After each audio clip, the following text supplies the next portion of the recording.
এক বড় দলের বড় নেতা বলছে নির্বাচন জুলাই মাসে সম্ভব, নির্বাচন নিয়ে কিছু বলেন।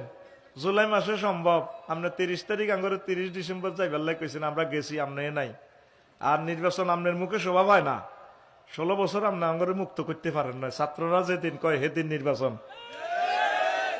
আগে ছাত্র করে চাকরি দিস, 60 লাখ ছাত্রের আগে চাকরি হবে বাংলাদেশে, পরে নির্বাচন, ঠিক কিনা?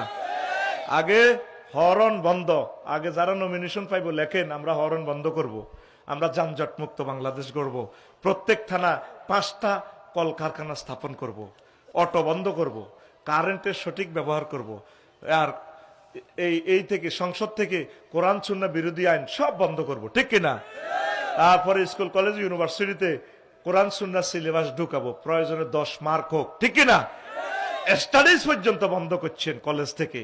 নির্বাচন আপনার মুখে মানা না। প্রিয় সাহেব, হুজুররা কেন এখন আর সুদের ওয়াজ করেন না? সবাই তো সুদের ওয়াজ করে। সুদের ওয়াজ কি রহিত হয়ে গেছিনি? মধু খাও কেন? তুমি যে কলম দিয়ে প্রশ্ন লিখছো হিডাও সুদে আছে, তোমার ফ্যাডের ভিতরে সুদ, কথা ঠিক কিনা?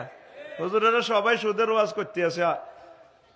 সুদের ওয়াজ কিয়ামত পর্যন্ত চলবো, যারা সুদ খাইব তাদের এই সুদীদের বিরুদ্ধে ওয়াজ চলবো, কথা ঠিক কিনা?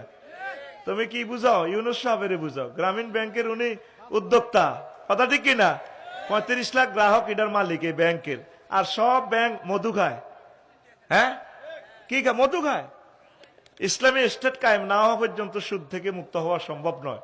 ইসলামী ব্যাংকগুলো চেষ্টা করতেছে, আমার প্রাণের ব্যাংক ইসলামী ব্যাংক বাংলাদেশ, ঠিক কিনা? অনেকে কয় এটা আমরা দখল করছি, ব্যাংক তো আমাদের, কথা ঠিক কিনা?